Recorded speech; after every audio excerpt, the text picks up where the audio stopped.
period of up to 9 months for any single violation, but there is a cap or limit of half of whatever prison term the judge imposed for all violations.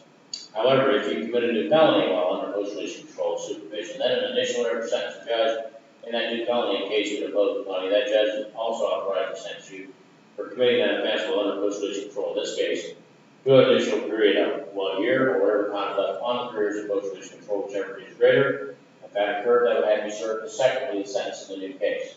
You understand that? Now, this is not a mandatory prison sentence offense in either case, although that's typically what's given, but it is possible under the law that a person could be put under community control rather than being sentenced to prison. That's the same thing as probation. So that means you would be supervised by a probation officer on the term set by the court for a period of up to 5 years. And if during that period of time, the probation department felt that you were not compliant, they would have to file written notice of that report, serve a copy on you. There would be a hearing, you would be entitled to have an attorney. And if the outcome of the hearing was that you failed to comply, then at that time the court could impose a sentence of 120 months, fine, and $20,000 for both counts. You understand that? Yes, sir.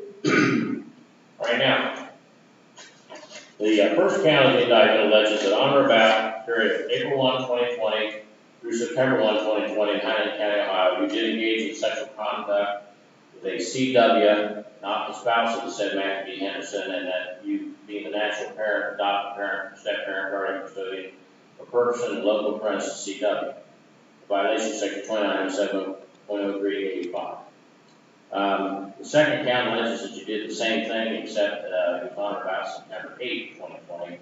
Otherwise, it's the same allegations and the same offense. So again, that's a third-degree felony. Each of those are possible prison term between 9 and 60 months and a fine of $10,000, plus the designation of the sex offender. Now, Mr. Henderson, do you understand what it is you've been charged with in those two counts of the indictment, what the state said you did, where, when, where, and how they alleged you did it? Yes, sir. Have you discussed the nature of those charges, the evidence in the case, the possible offenses you might try to raise at trial, possible outcomes of a trial with your attorney and your attorneys? And are you satisfied with their advice and confidence in this matter? Yes, sir. Now, are you under the influence of any types of drugs or alcohol at this time? Has anyone threatened you to make you plead guilty here today? Right now, the four of the last 5 sentences on page 2 are printed in bold and underlined, and they read as follows. Defendant shall enter plead guilty to counts 1 and 2. State will dismiss the remaining counts. State defense shall only recommend 60 months on incarceration on count 1, consecutive 48 months on count 2, for a total of 108 months or 9 years. Defendant shall be a tier 3 registered sex offender. Is that your understanding of the agreement? Anyone promise you anything other than that? You should plead guilty here today, Mr. Henderson. Now, under the law, Mr. Henderson, the matter of sentence is up to the judge, so not the parties. So, if you plead guilty, those recommendations you get that number of 108 months total, I have the authority to impose any sentence between the ranges that are provided 9 and 60 months on each case consecutively. You understand that? Now, do you hold any license or certification from any state agency that regulates any profession or occupation? All right, and you have certain constitutional rights you need to understand before I can accept plead guilty from you, Mr. Henderson. First of all, you have a right to counsel. In this case, I appointed Mr. Arbitrout and Mr. Wagner to represent you as co-counsel. Now, the purpose of that wasn't simply to work the case out, but to provide any defense that may be available to you under the law that you would like them to provide. So, if you decide that you do not want to plead guilty, that you want to defend and fight against these charges, they'll continue to represent you and defend you, including a trial if that's what you want. You understand that? Yes, sir. All right, now under the Constitution, Mr. Henderson, you have a right to have a jury trial in this matter, in which 12 people would be selected from a group of citizens that live in Highland County who are summoned for jury duty on your trial. After the 12 jurors are selected, the evidence is presented and they're instructed on the law. And then that jury of 12 would have to decide by unanimous verdict whether or not the state proved your guilt on this either or both charges. And that verdict would have to be unanimous as to each count. meaning all 12 jurors would have to agree to the verdict of each of the two counts. Now, if you do want to have a jury trial, if you do want to plead guilty, you can waive, which means give up the right to have a jury trial. That usually is called a court or bench trial, meaning that instead of the jury hearing the evidence, it would be the judge who would hear the evidence, apply the law, and decide whether or not state proof or guilt or prove beyond reasonable doubt. You understand that? All right, now, Mr. Henderson, under the Constitution, you have the right to confront witnesses against you and cross-examine through your attorney. So what that means is the witnesses against you have to come into court, testify in front of you, your attorney, and anyone else is present. After the prosecutor's done asking questions, your attorney asks questions. That's called cross-examination, the purpose of which is to try to bring out evidence that will help your side of the case. You understand that? All right, now, under the Constitution, you have the right to use the power of this court to compel, of course, witnesses to come forward and testify for you, just like the state. So if you're uncertain that the witnesses that you would like to have come forward to testify are willing to come in voluntarily, it's your request. The court issues a court order, which is a subpoena that forces those people to come to court to be able to testify if you want them to, even though they don't want to be here, which is the same way the state's witnesses are forced to come into court to testify against you. Do you understand that? Right, Mr. Anderson, under the Constitution, you have the privilege against self-incrimination, which means you're not forced to give evidence in this matter at any time, including trial. No one can ever make a testify. The prosecutor can't, and the judge can't. It's your decision. If you decide not to testify, the fact that you did not testify cannot be switched to anyway by any person at any time in the proceedings. In fact, no one's even allowed to talk about it, with one exception, that is, if there's a jury trial, you don't testify, the judge instructs the jury that because that's your right, they cannot consider that for any purpose. Do you understand that?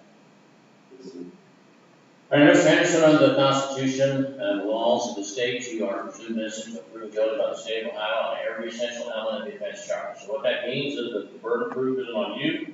Try to prove that you're not guilty of these offenses. In fact, under the law, you don't have to put on any evidence in your offense. You may, but you're not required to. Whether you do or not, the burden of proof will remain on the state to prove your guilt and prove beyond reasonable doubt on each case, which is the highest burden of proof known under the law. Do you understand that? Yes, sir.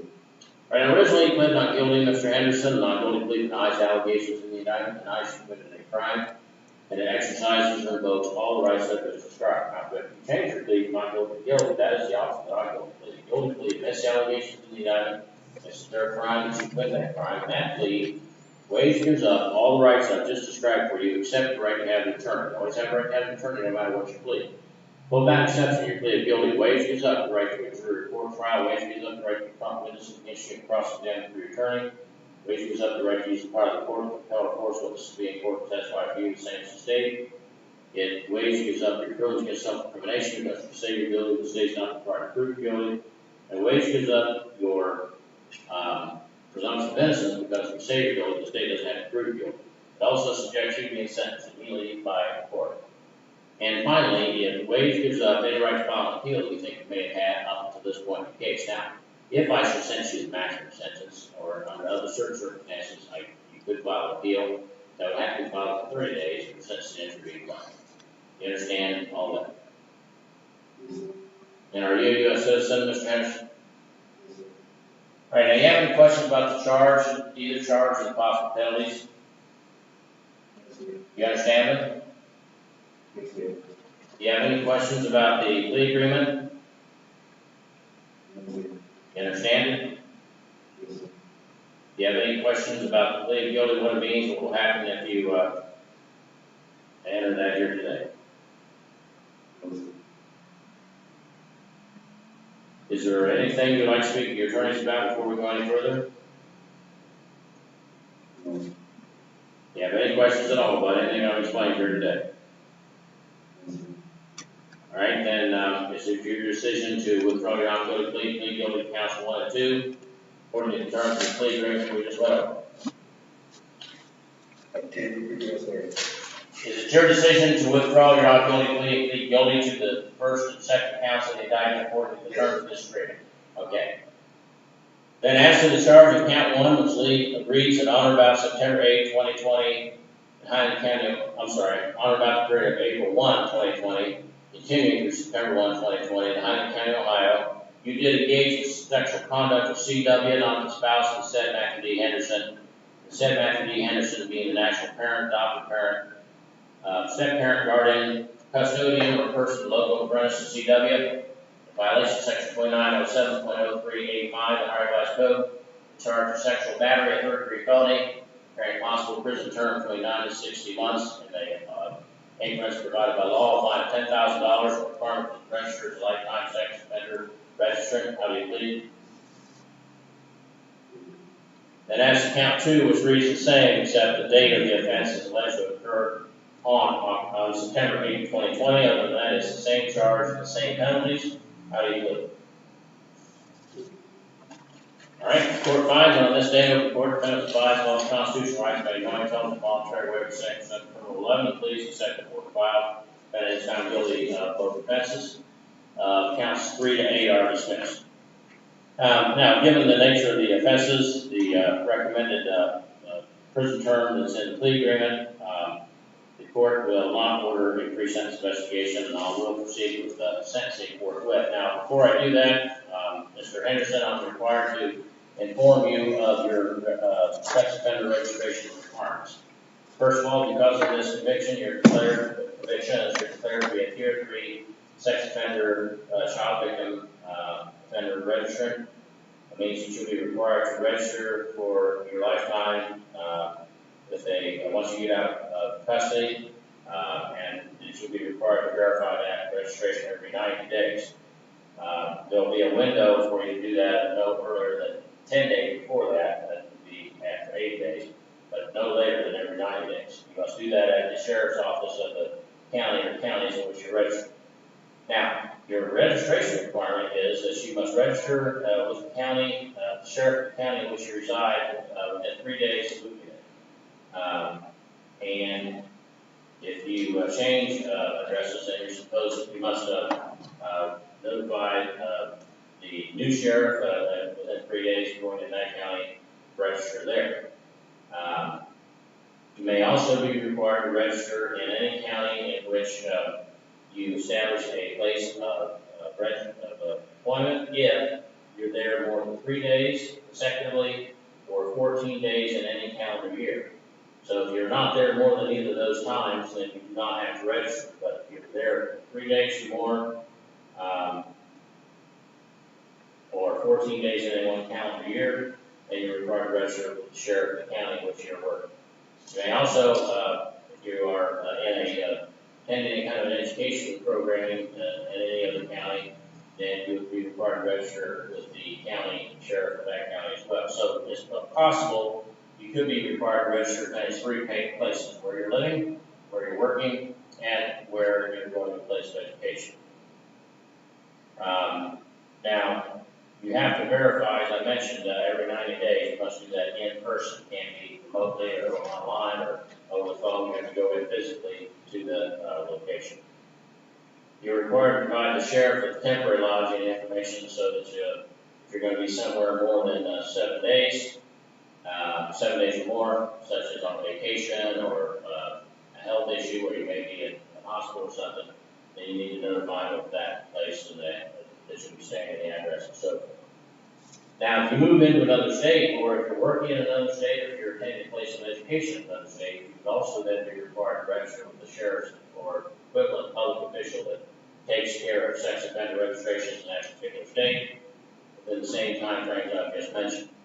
If you change your residence, you have to provide written notice of that, of the sheriff where you're most recently residing, or if you're going to change your place of education, then you must also notify that 20 days before change. With employment, you have to do it after 3 days. Because again, you don't have to register for 3 days. If you go more than 3 days, then you have to register. So the deadline for that would be 3 days after you are working in a different county. Now, under federal law, you must also report any international travel to your registering authority at least 21 days prior to travel. If you don't do so, you could be subject to criminal prosecution for the federal and state. In addition, you're required to provide written notice within 3 days of changes in your vehicle information, email addresses, internet identifiers, or telephone numbers registered to or used by the sheriff with whom you most recently registered. Now, in the event that you fail to comply with these conditions, Then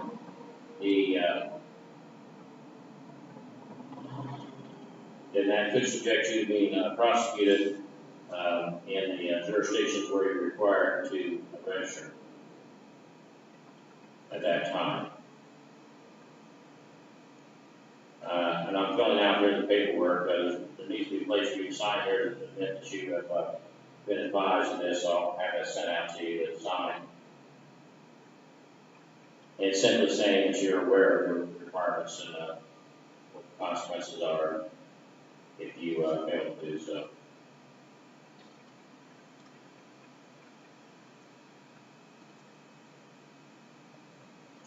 Okay, let me make sure this sounds. All right, now, I'll go ahead and proceed with sentencing. One thing I did neglect is Mr. King stays consulted with the victim and victim's representative regarding this resolution case. That's correct, Your Honor, and the victim's mother is actually monitoring this hearing in the Supreme Court document. Okay. All right. Now, I'll proceed with sentencing then. Is there anything that the state would like to say regarding sentencing? The state would just ask that the court follow the joint recommendation. The victim's mother, that her name is April Watts, she would like to make a statement if the court would permit. Sure.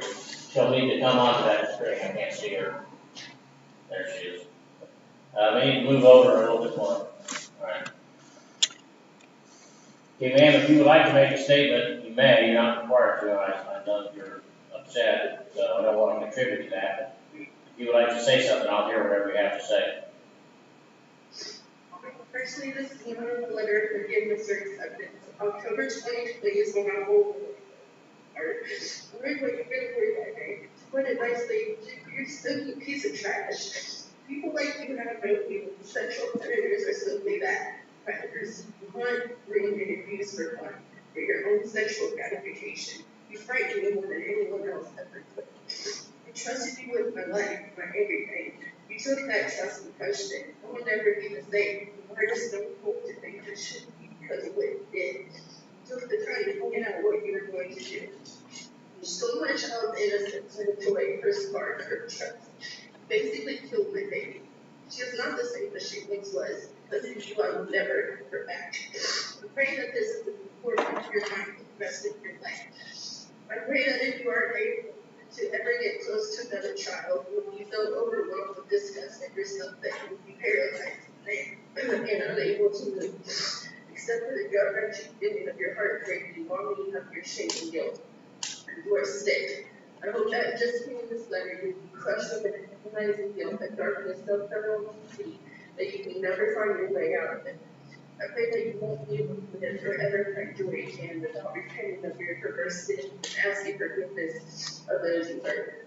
When all this is said and done, the legacy that you leave behind won't be one of joy. It will be one of anger, sorrow, and depression.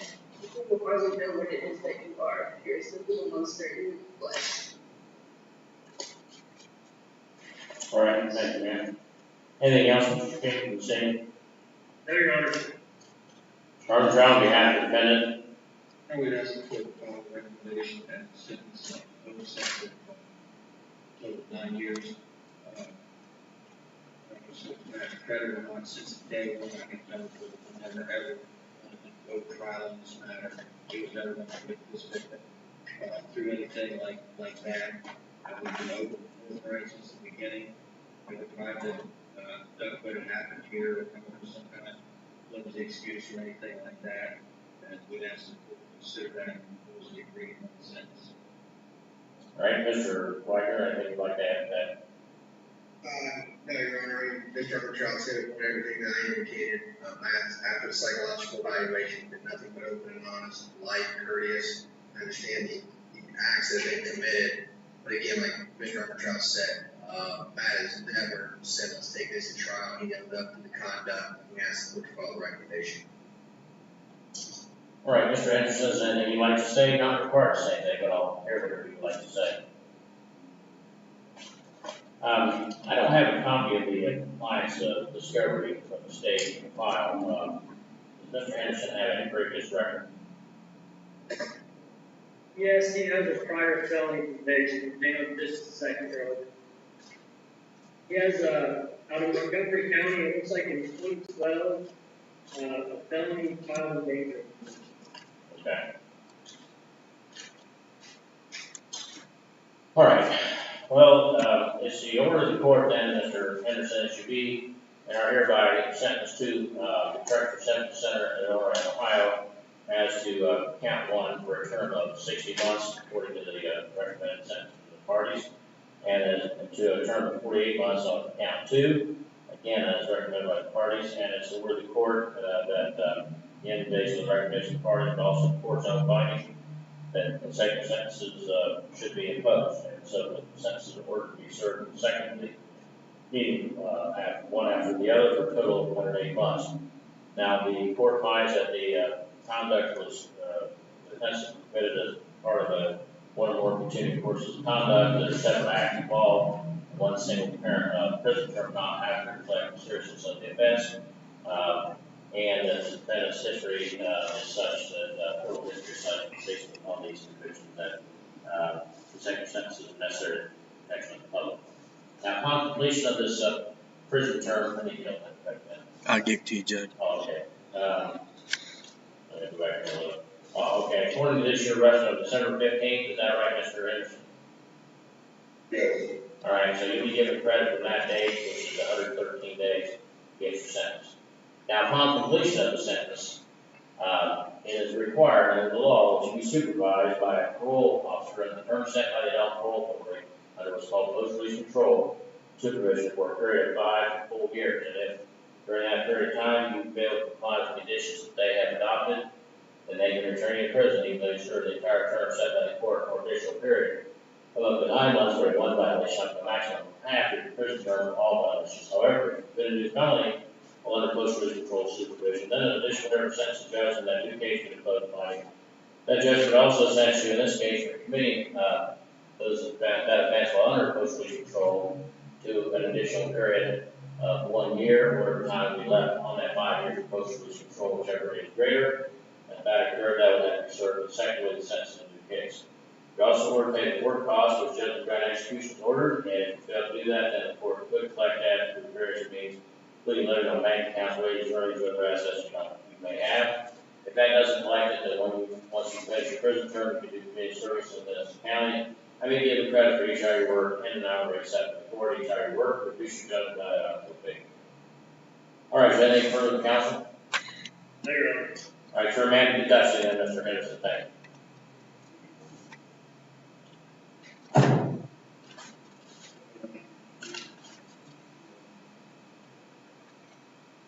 Samuel McKee.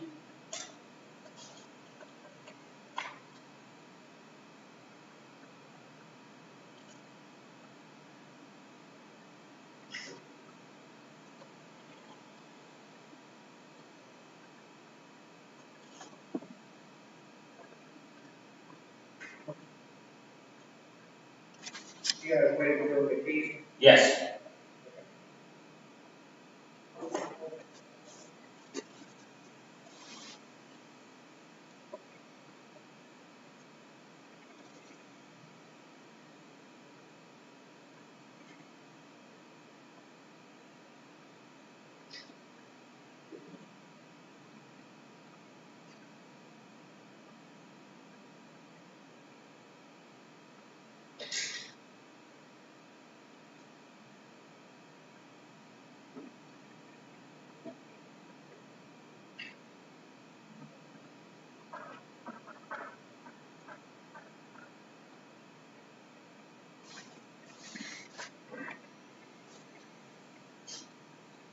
All right, are you Samuel McKee?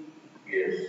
All right, there are two cases here involving the same defendant, 21 CR 200, 22 CR 27, both the state of Ohio versus Samuel McKee. In the case, this hearing being conducted by Zoom, and he's appearing from the Justice Center, appearing for behalf of the state is Adam King, assistant prosecutor from his office, Mr. Armstrong, representing the defendant, is appearing from his office. The defendant's charged in 21 CR 200 with breaking and entering and theft, And in case number 22 CR 27, with failure to appear.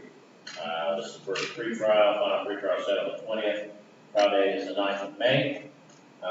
Discovery, looks like it's been provided and then on both sides in 21 CR 200. And what about in the 227? Is discovery complete in that case as well? I don't think I've asked for it, Your Honor. It hasn't been requested yet, Your Honor. Okay. All right, the anticipated pretrial motions, Mr. Armstrong.